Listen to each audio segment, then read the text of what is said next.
And the topic that I will be taking up today concerns teaching, which is the fundamental pillar of every educational institution, whether it is higher education or school education. So we will be discussing about, how certain initiatives can bring quality to your teaching, and how we can, give our best when it comes to teaching in our classrooms. So to begin with, we will be discussing on effective teaching techniques. I hope the slides are visible to you.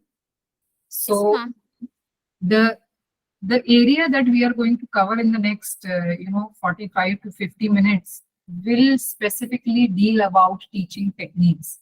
Now, when we begin with the topic, sometimes, we expect that there will be certain techniques that will be told to you, teach like this, teach like that. So that is not what I am going to do. I will not be telling you this is a method of teaching and this works very well. This is B, this is C, and this is D, and they work very well. Because that doesn't happen. Every classroom is unique. Every set of students are unique. So there cannot be, certain techniques which will fit everywhere. So what we are going to do is that in the next few minutes during the session, our focus will be on making some foundations. Now, when you start to build a building, now you are going to be here for 10 days. So what we will do on this first day is build that foundation, where you will have certain key parameters that you will look at and reflect upon. That if these parameters are strengthened, automatically your teaching will be effective. You will not need to hunt for techniques or, see whether I am teaching well or whether I'm not teaching. So that is going to be our key outlook during the session. That means we are going to build that foundation. And then slowly, when you take these foundational features in your classroom, you will find that they will make a difference.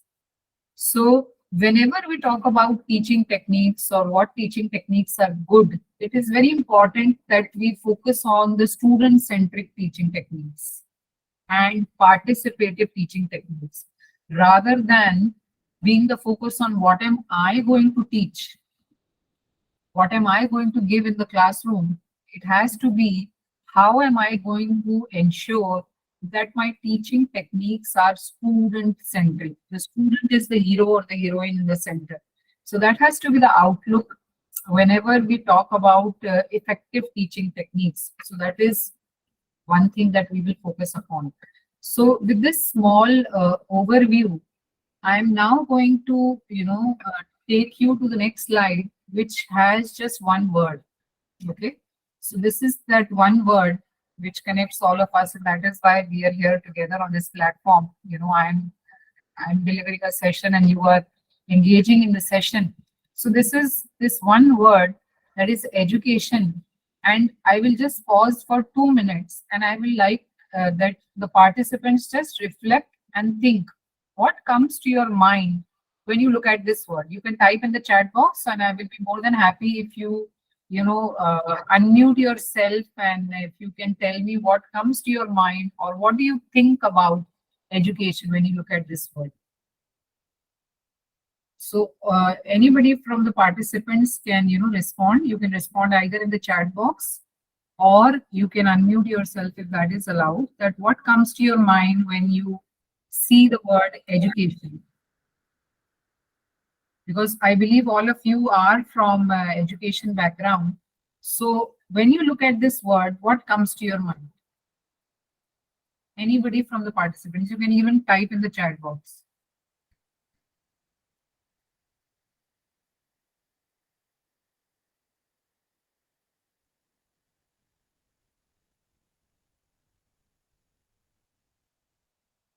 Nothing comes to your mind? Education is a process to make a person civilized. That is Dr. Saurabh Gupta. I appreciate your response, Dr. Saurabh. So according to Dr. Saurabh, education is a process to make a person civilized. Okay, that is great. Then we have Subhadra ma'am. I appreciate your response also. results to discipline. Okay, you know, get yourself disciplined. So Dr. Saurabh and Ma'am Subrata, they have expressed their, you know, point of views, what comes to their mind when you look at the word education. So thank you very much. If there is anybody else, you can post in the chat box. What are those first thoughts that come to your mind? So it is very important that as educators, your mind is a thinking mind. It is not a stagnant mind. So if we are not thinking, then we don't expect much in the classroom. So with these responses, let us move back that what does education mean? Now, education very simplistically would mean all of us have, you know, whenever I take this session, there are a lot of responses which participants give, that it is a way of life, it is, you know, making a person disciplined, it is giving them skills, it is teaching them how to live. So there are, you know, n number of views that education has. But today, what we will do is we will first try and simplify what education is. Very, very simple meaning of education is learning. Whenever we say that we don't know something and we learn to do it, that actually is education. What has happened in the current scenario is that education has been bound in the frameworks of institutions, colleges, degrees, certifications, and if you don't have that, we don't say that the person is educated. So that is, you know, a very sad part of where we are heading towards, that education has been caged in certifications, education has been caged in degrees, education has been caged in institutions. If that is not there, then we sometimes say that this person is uneducated. That also happens. But as educators, if we need to bring about a change, it is very important that we change the way we look at education, or we change our thinking or approach to education and say that education is simply learning. If I don't know how to cook food, and if I learn how to cook food, that is also education. If I don't know how to drive a four-wheeler, and if I start, you know, to learn driving a car and I am an expert at that, later on, that also is education, because education is simply learning. So we need to go beyond this boundary of having a degree and only then being called an educated person, or being skilled at something and then also we, you know, say that this person is skillful, so we say that this person is education. So education is very, very simply learning. Anything that you learn, something that you do not know and you learn, is actually education. So what does this indicate? What does this simple meaning of education indicate? It indicates that education is not about molding the learner the way you think they should be. Education is about organizing the natural longing to learn. Normally in our classrooms, you know, we have a set framework. This is what my student has to do. This is how they are supposed to perform. This is what I expect out of them. That is good. But then if they are not doing that, we think that they are not learning. We think that they are not paying attention, they are not good students, and we say that, you know, they are not going in the right direction. Maybe they will not do well in life. So that, to that extent. But it is important to understand that education does not mean that the students should behave and do things the way you want them to do. Education means the student should learn more and be a better version of what the student was when they joined your class. So basically, education is organizing the natural longing to learn. So the second part of what you see on the screen is very, very vital. Organizing the natural longing to learn. That means that learning is something very natural. We said education is learning. Now we are saying learning is something very, very natural. Natural means like when you know, you also feel hungry. That is natural. You feel thirsty. That is natural. Similarly, the need to learn is as natural as, you know, wanting to have food or wanting to drink water. It is as natural. We have somewhere missed this part, that learning is something very natural. So something which is very natural, or something which, you know, you don't need to create or cultivate, or it is a natural trait, how should it be? it should be very, very joyful. That means when you feel, hungry and you get good food to eat, how do you feel? You feel very nice or very happy. Similarly, when you are extremely thirsty, in the hot summer, and you get something nice to drink, you feel very happy. Similarly, when you have this natural longing to learn, natural trait, and you get something which satisfies your learning instinct, it actually is very joyful. So learning should be a joyful process by default. Yes, we are here on this discussion platform because that is not happening. Learning is no longer joyful. Because it is a natural process, we as teachers, our aim is to guide our students, to give them aid, and to help them in their natural process of learning. So it is important that we revisit and rethink the way we approach education. Education is simply learning something, and learning is something very, very natural. Just like, having food and drinking water, learning is also very natural. And when something is natural, and if that is fulfilled, you should feel joyful about it, you should feel happy about it. And considering this background, as teachers, our role should not be to, exceptionally control our class, but our role should be to facilitate what is happening, facilitate learning in our class. So our role as teachers, or when we talk about effective teaching techniques will be those teaching techniques which facilitate a learning environment, or which facilitate the fact that learning is happening in, your classroom or in your learning environment. Now, to be able to do this practically, whatever we have said appears to be very theoretical. We say that education is just learning, and learning should be natural. Learning is natural, and so it should be very joyful. There should be no stress attached to it, but that is not the case. In the present day scenario, you find that there is so much of pressure, there is so much of stress that is associated with education. Or in other words, so to say, education and learning is become a stressful factor, which should not be there. So how do we implement what we have just spoken about, or what we have just discussed? A very effective, powerful, but a very underused tool in teaching is the Bloom's taxonomy that you see on the screen. So Bloom's is a very, very powerful tool, but the saddest part is that it has not been used effectively in classrooms. It has not been used well in learning environments. And that is why we find that learning is, becoming stressful. The students are disinterested. They don't find the need why they should be in a classroom, because somewhere we as educators, or we as teachers, have failed to use this tool of the Bloom's taxonomy effectively in our classrooms. So initially, to orient you with what the Bloom's taxonomy says, Bloom's taxonomy has also grown. What you see on the screen right now is the original Bloom's taxonomy that was given in 1956, well, it's a long time ago. And since then, the education systems have evolved. So even then, in 1956, the Bloom's taxonomy consisted of different levels. Now, what you see as different parts in the pyramid are actually levels of understanding. So what does Bloom stand for?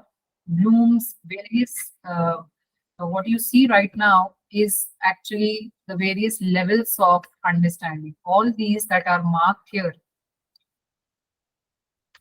from knowledge to comprehension to application, analysis, synthesis, evaluation, and creation. These are all actually different levels of understanding that have been given in the Bloom's taxonomy. So these are levels of understanding.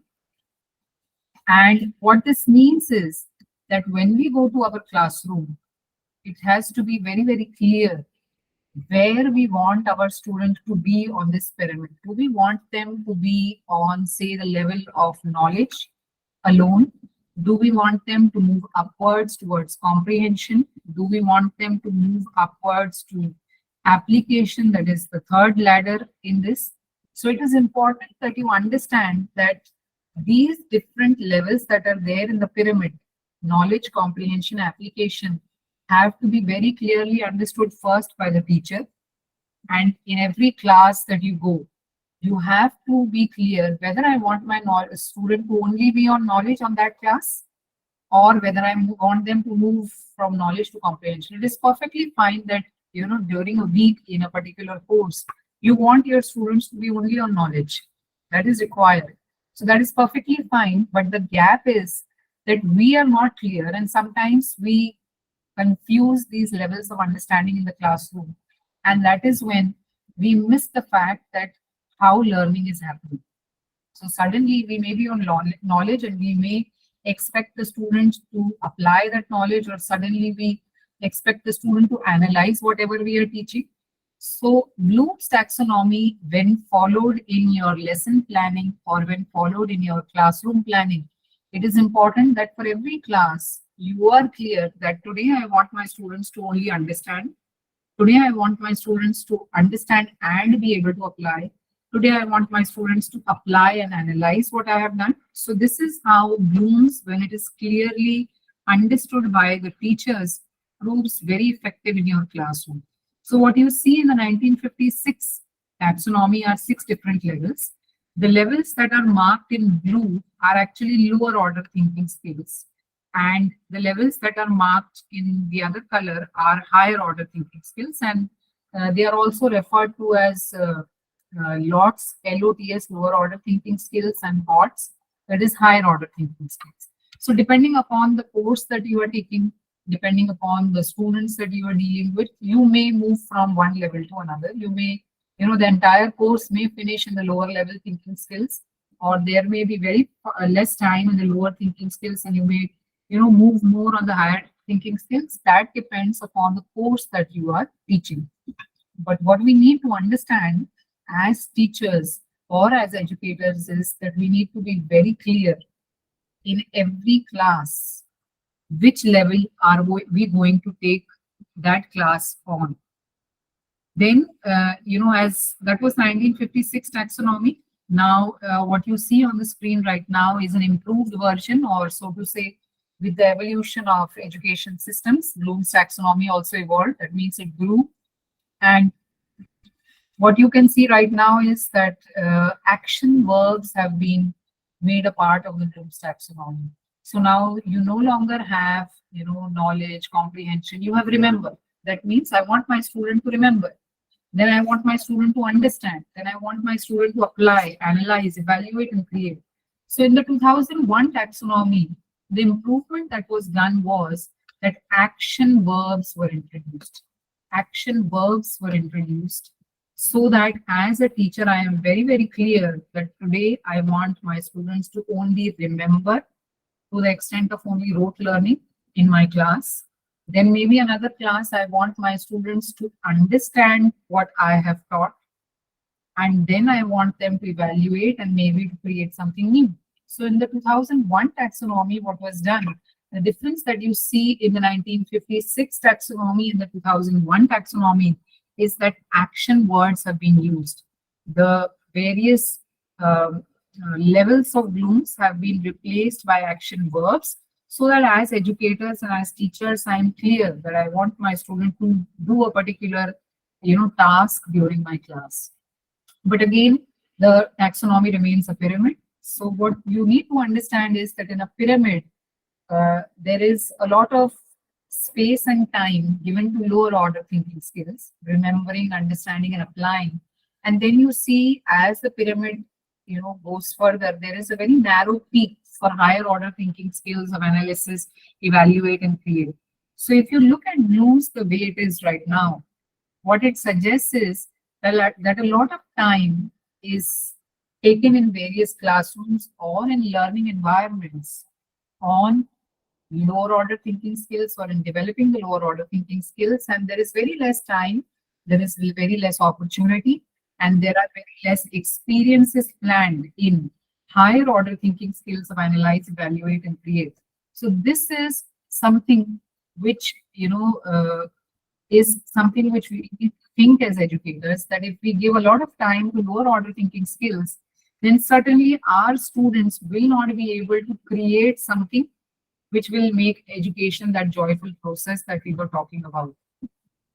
So that means that now, based on this approach that we just discussed, the 1956 approach of Bloom's and the 2001 approach of Bloom's, when I ask you to design a course, supposing I say that, you design a course, say, on digital marketing, what comes to your mind first? What comes to your mind first is, what are the topics that I need to cover in this digital marketing course? Or say, if you are designing a course on biotechnology, what are the topics that I should include in that biotechnology course so that my students are able to learn digital marketing or biotechnology? So that means the traditional approach that we just spoke about of Bloom's, where there are 6 levels and there is a pyramid.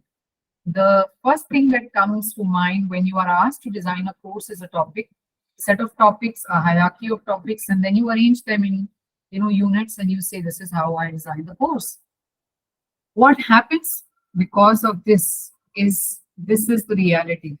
So here you have your student's mind, and it is an empty vessel. So when you are taking that course of digital marketing, or maybe you are taking that course of biotechnology, your student's mind is an empty vessel, and you have some topics, and those topics are the knowledge about the digital marketing course or the biotechnology course that you are going to use to fill that empty vessel. So now you can see in the other graphic, the vessel is full. And the vessel is full with what? It is full with knowledge. Also, to say, the topics that you had kept in that course of digital marketing and biotechnology. So this actually is the reality of what is happening in various courses or various educational experiences. Now, what happens is that knowledge is transferred, but the biggest question mark that your student faces is where to use that knowledge. So this question mark is the question mark that is making knowledge, or that is making education a not very joyful process, or your students don't long to learn, or they don't sit or wait for your class to learn, because knowledge has been transferred, but they don't know what to do with that knowledge. Yes, passing an exam is understandable, they will pass the exam, but then after that, the question mark that they face is where to use this. Now, this is a common scenario which all educators across different learning experiences face. So this traditionally in the terminology of Bloom's is called the exam pitfall. So the exam pitfall means that you had given a lot of time to develop the lower order thinking skills as per the pyramid of Bloom's. That means you made your students to remember, you made them to understand. There is this broad base that you can see in the Bloom's taxonomy. That means a lot of remembering, a lot of understanding, a lot of application is being done. Then there is that narrow peak where higher order thinking skills are addressed in classroom experiences, where you make your students analyze, evaluate, and create. But what happens is that when you complete your syllabus or you complete your course, and when you give your students a test, an assignment, or exam, and when the papers come back, very often all of us say that the students have not done well. They have not done as per the expectation, or they have not performed as per what you wanted them to do. So that is because there is this mismatch between the experience that they were given in the classroom and the examination that they were given. So basically, in a pyramid shape, Bloom's version, you give a lot of emphasis on developing lower order thinking skills, and very less time is given for analysis, evaluation, and creation. And that is why when your student faces the exam, they are not able to bridge this gap. They are not able to climb this ladder to the highest possible extent. And that is why you find that your students are not performing as per what you expected. And we always say, I was so clear, I gave them all the notes, all the lectures were done, the complete syllabus was taught, but still the result is not up to the mark. The reason is that somewhere we are not addressing the higher order thinking skills in our classroom experiences. Yes, as educators, we have limitation. You have a time-bound syllabus given to you. You have to complete this in a semester or maybe whatever scheme that you are running course in, or a given number of hours or credits. But it is important that we plan our classroom experiences in such a way that now we start looking at blooms with a different lens. That means it is no longer a pyramid. Now you are looking at blooms with a different set. We are taking off the old spectacle or the old lens that you were using to look at blooms. And now we are looking at blooms with a revised or a new version or a new lens. That means that we are giving time to remember, understand, and apply. But your classroom experiences should be planned in such a way that remembering, understanding, and applying happens even beyond the classroom.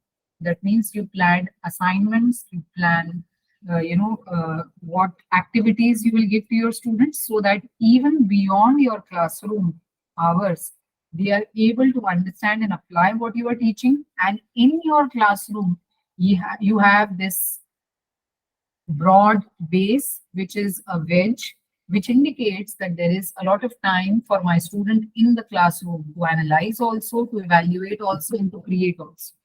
This means that my classroom activities need to be planned in such a way that I give them homeworks, assignments, or activities beyond my classroom, which help my student to keep on understanding and keep on applying beyond the classroom hours, so that in the classroom I have ample time to be able to make my student analyze, make my student evaluate, and make my student create. Now, how will this happen?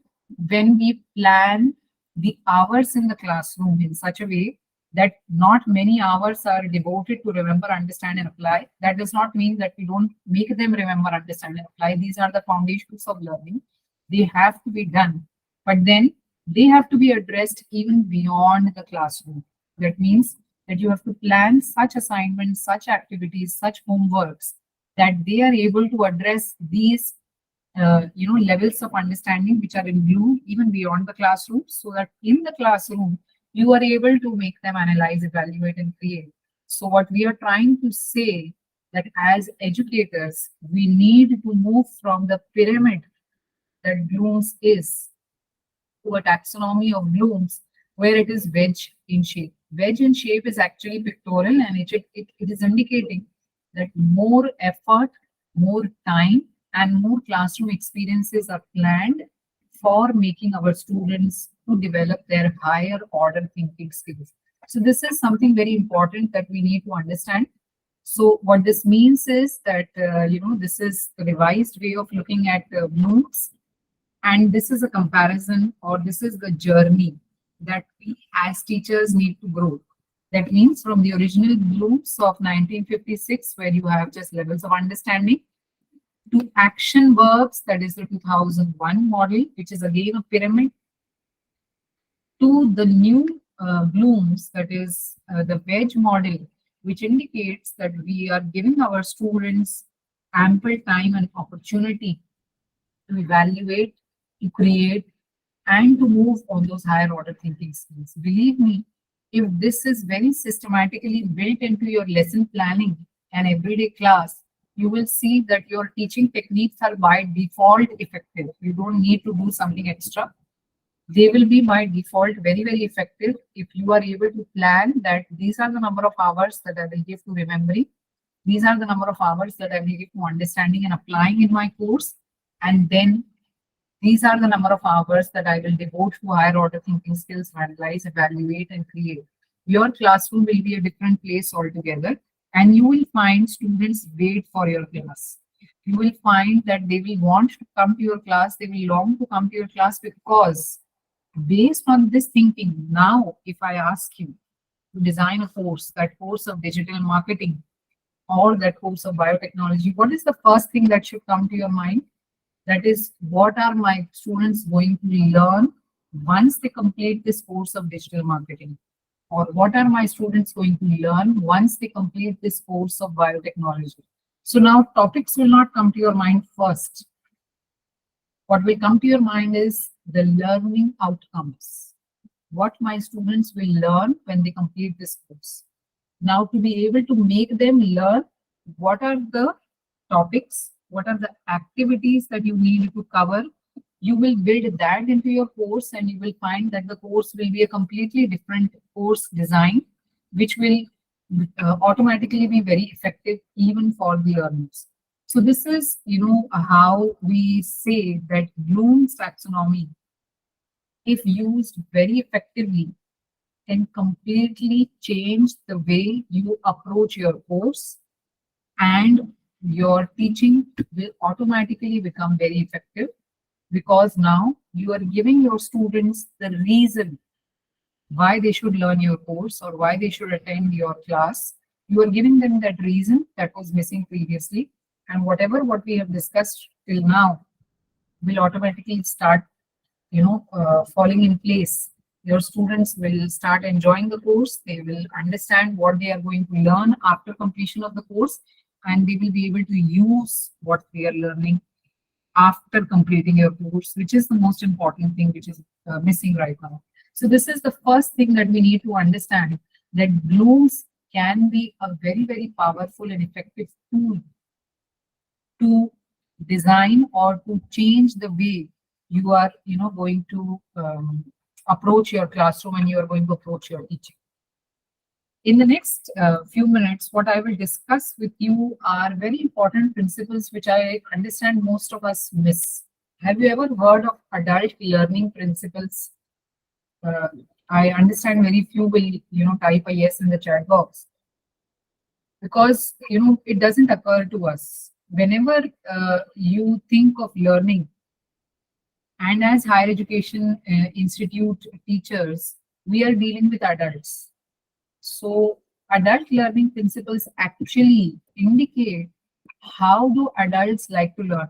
Have you ever thought, what are the ways in which adults like to learn?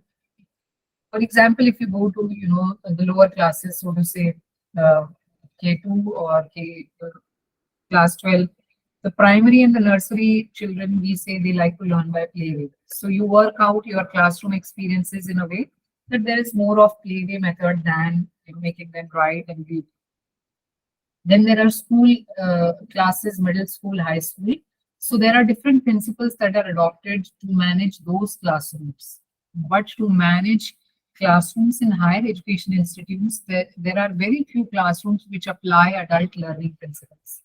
Because you need to understand that your learners or the students who are a part of your college, they are adults now. So you should understand, how do adults like to learn? What are the ways that they will prefer to learn? So it is important for us to have an understanding of adult learning principles, and then to make them a part of our classroom experiences. It is very important that adults always want to know the why. If you plan a classroom or if you plan a course without why, then they are certainly not going to be a part of your classroom, because adult learning principles suggest that they need to know, why do I need to learn the topic? Okay, exams is, so they have been giving exams in their school, so that has become more of a routine. So why do I need to learn a topic beyond exam? Is examination the only goal why I am learning this topic? If that is the case, they will not be interested. Why is this important beyond the exam, and what will it help me to do? So these are the three dots that need to be connected, and these are the three dots that you need to make clear to your adult learner. Why do I need to learn a topic? Why is this important? And what will it help me to do? If these are addressed, then those adult learners will attach value to the learning experience. That means they will value your learning experience. Otherwise, it will be just a syllabus that is given to you and you are taking it to class, and some of them are interested and some of them are not interested. That is how it is going to work. So it is important that we as teachers are able to connect these three dots, that beyond examination, what is going to be the usage of this topic that I'm teaching, and to connect it to the current scenario. That is when your learning experience will become valuable for your adult learning. And that is when they will value your learning experience. So for adult learners, it is very important that as educators, we meet their needs, we be relevant. Whatever are the current trends in your subject, you need to be updated and relevant. If that is not the case, they will not be interested. Then help them to achieve their goals. Adult learners are goal oriented. They need to be shown a particular goal, and then you make them to journey to achieve those goals. That is very important. Only then, they will value your learning experiences. Next very important point, which is which is very subtle but very important. That means adult learners want respect and they want to be seen as capable learners. In school, there is often this trend of being a little harsh to your students, scolding them. That is not wrong to some extent, but then when adult learners, are a part of your classroom, they need to be treated with respect and they need to be seen as capable learners. If we keep telling, our adult learners that, you are not good, you will not be able to learn this, then somewhere that connection of the learner and the teacher is lost in the very, very beginning. So adult learners, even when they are not very good, when they are not high performing, if we give them that confidence or if we give them that encouragement that they are capable learners and with a little hard work and change in attitude, they can become capable learners, it will work very differently for adult learners. So that is something that we need to adopt. So that means as per adult learning principles, it is important to the create concept is very important as per the adult learning principles. So C stands for creating a conducive learning environment where learning is happening. Then you need to be relevant or so to say up to date with the subject matter that you are dealing with. Then you need to encourage the adult learner to accept responsibility. You need to encourage them that they need to accept the responsibility that they are learning or not. You need to make them aware of their progress. That means if they are doing well, they need to be given that extra encouragement and appreciation. And if they are not doing well, they need to be made aware how they can perform better. So they need to be made aware of their progress. And then to ensure that their learning needs are met beyond examination. You don't say that this is being taught because you need to pass the exam. You need to ensure that their learning needs are met beyond the examination. So for your learning environment to be as per adult learning principles, it is important that we create or we build in these steps or qualities or virtues into our learning environment. And when this create model is a part of your teaching technique, you will see that there is a change in the way your teaching is happening. So adult learning principles should be made a part of your learning experience.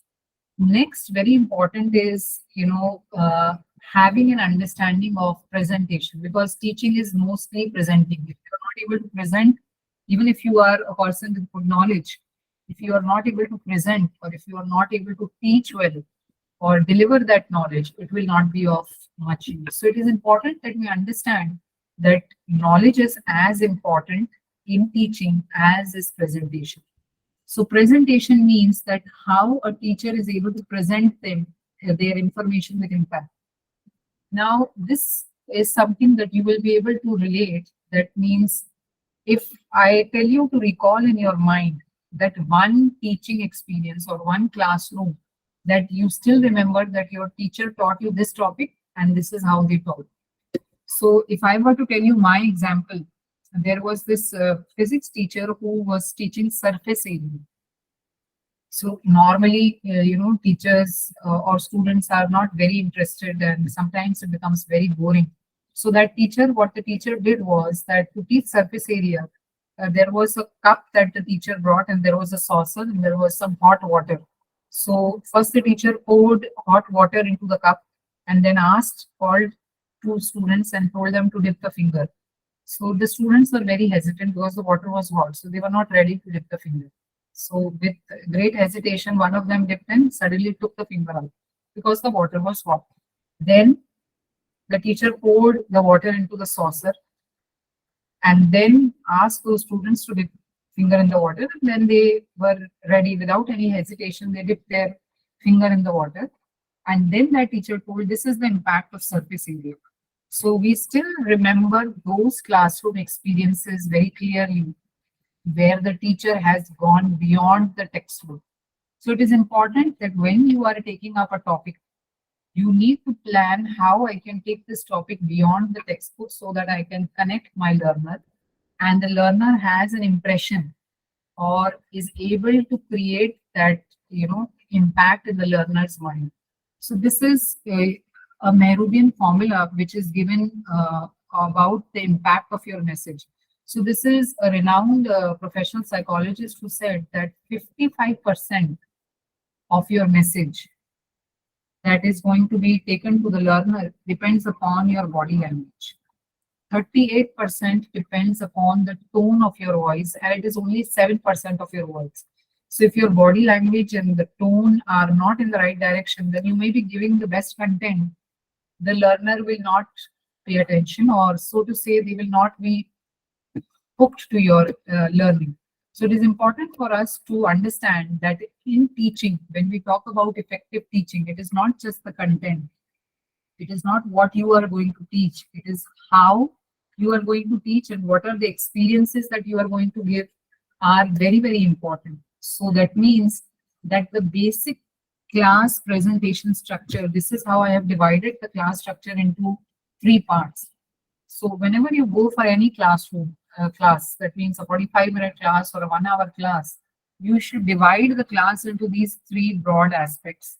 The first part is, the opening part of the class. The second is the body part of the class, and the third is closing of your class. So in the opening part of your class, your key objective or your key goal should be to get attention of your student. That means your student is hooked to you. After that opening session, they will not get distracted. They will not, divert their attention because you have hooked them. So that should be your goal. So we will discuss on what are the techniques that you will need to get that attention. Then the central part or the main part, that is the body or the meat of your class, is where you're going to actually explain the topic and whatever teaching methods you wish to use which suit your subject, you need to take up those teaching methods to explain. And then the last part of your class is to call your students to action, to make them to participate in what you have just taught. So these are primarily the 3 broad ways. If your class is divided into these three components, obviously the outcome of the class will be quite different. Now, what we were talking about, that is the opening part of the class, where your objective is to hook the student. To hook the student, you can start your class with a short story, or you can start your class with, complimenting somebody who has done something well, or maybe who has achieved something good, or you can start your class with an interesting statistics or data of the current update that has happened, or with a quotation. So that means that your students are hooked. So opening of the class should effectively focus on hooking the learner to you. You understand what is the role of a hook? That means you get trapped. Now you cannot move away from the hook unless an effort is made.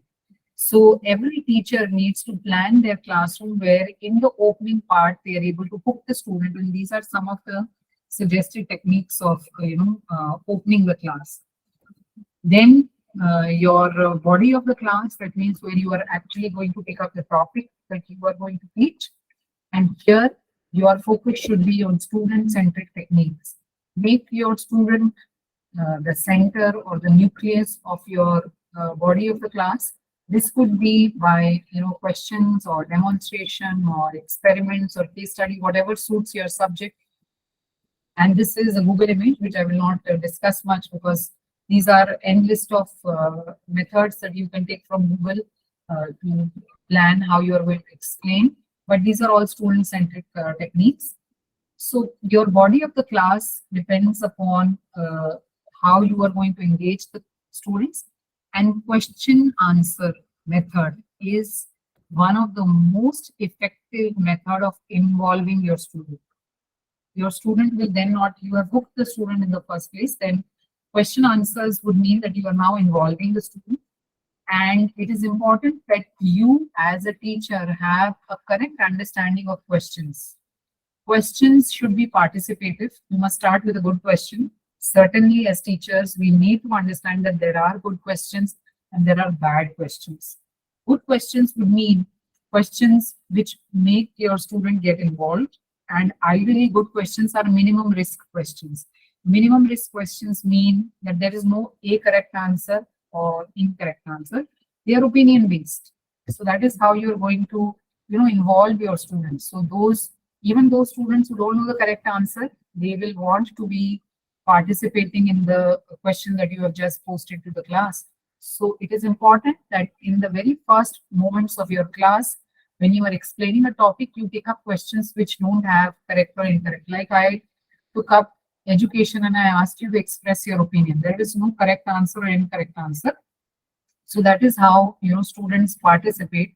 And questions in the initial part of the class should be minimum risk questions with no one correct answer or incorrect answer.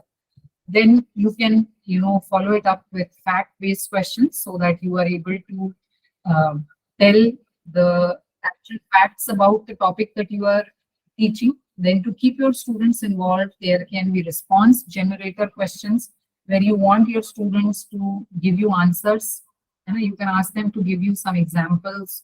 Then there can be nudging questions. For instance, one student has answered. Based on that, another student can express their idea. So this is how the entire class will participate. And then there can be opinion-based questions, and there can be perspective questions. Perspective questions ideally would mean that you are making your student to analyze and to synthesize. That means what will happen from 5 years from now, what will happen 6 months from now to the topic related to what the class is going on. Then there can be action-based questions where you may ask your students to do something. And action-based questions actually require that you demonstrate something to the students and then you ask them to do. So this is a very, very famous and very correct quotation given by Benjamin Franklin, which tells that, you only tell me in a classroom and I will definitely forget. If you try to teach me, I may remember or I may not remember. But if you involve me, then I will surely learn. So this is a kind of a mantra that you should keep when you are, in a class trying to explain the topic. That are you able to involve the student and ensure that the learning is happening, or only telling or teaching is happening? So the students, some are interested, some are not interested. So that has to be very, very important. So demonstration is again, apart from questions, demonstration is a very important method where you can explain the topic effectively. Like here, I have given example. If you are teaching, say, the center of gravity to the student, you can simply take an irregular object and a regular object, like it has been done here, and you will try and balance the regular object. And here there is a ruler, and you will be able to balance. The other irregular object is the spoon, which is going to fall off. And then you can explain that this is how regular objects are able to balance because of center of gravity principle, and irregular objects because the center of gravity principle is not followed. So this is how you can very simplistically take up that topic, in a class by way of demonstration. Similarly, define money. So to start the topic, rather than just making them to write the definition of money, if you can list out some items and tell the class that, just classify these items. Which of these items do you think fall under the category of money, or which of them are not, definitely not money, and which of them are, they might be money? You just ask them to brainstorm and list them. And then based on that, you tell them the characteristics, so they will be able to relate and understand better. So demonstration is also very important. After demonstration, the last part of the class that we were talking about is call to action. That means when you have taught the topic, you ask your students to do something. So in this, chunking is a very, very important, method. That means you ask like you can see a number on the screen right now. So if I ask you to type this in the chat box and the slide is gone, if some of you can type, you will find that very few will be paying attention and typing the entire digit. Hardly 4 or 5 digits will be typed in the chat box. That is because It is just a random piece of information that is being given to you. Now, if I change the same thing, and if I ask you now to look at this number on the screen, which is now arranged into patterns of 3. So now if I ask you to remember this and type in the chat box, maybe you will be able to type more, because there are, you can remember 154, 679. So what has happened is that we have, from random information, we have now chunked information into groups. So this is how you can, the related topics can be arranged in such sequence so that your students are able to understand well. And further, if I were to say that this is termed, what I was just showing you is random chunking. That means you arrange the topics in such a way that the students are able to relate to that topic. So this is random chunking, which is very helpful in recalling. When you ask your students in the end of the class to recall, they will be able to recall much better. Now, continuing on that same example, if I now, this has been changed from numbers to alphabets, in the digits of, in the numbers, these digits, alphabets have been grouped into 3 and 4 again. So you will be able to recall, this set of alphabets. And if I rearrange these alphabets like this, now this has systematically arranged. Now I don't need to tell you to remember this, you will automatically remember this. So what this means is, what this method means is that chunking, either random chunking or systematic chunking of your course material, helps your student to remember very, very well. So in the end, when you ask your students to tell you what you have taught, if you have systematically arranged or chunked them, your students will respond better and they will be able to tell you what you have taught more effectively, rather than, if it is just taught in the sequence as it is given in the syllabus. So chunking is a very important method when we arrange material in systematic patterns. And apart from that, as teachers, it is important that beyond classroom, if we are coach or if we guide our students even beyond classroom, they will attach more to you when you are in the classroom. So coaching is very important when we talk about effective teaching techniques. And it is important that assessment is made a part of teaching. Teaching and assessment are not separate. They are just two sides of the coin. If teaching is done and assessment is not made a part of that experience, it is an incomplete experience. So assessment does not mean necessarily asking them to write the test. There can be self-assessment, there can be peer assessment, there can be, telling the student himself or herself to understand whether they are growing over, different weeks of learning or months, or there can be exhibitions of what the students have learned in terms of charts, posters, or models. So assessment is as important, as teaching. And then in the end, taking feedback from your students. What are the best things that they learned? What are, the things that still remain unlearned? That is very important. So this is a complete approach that is needed to ensure that teaching becomes effective. So this is what I had to, tell you. In case you have any queries, you can tell me if you have any questions.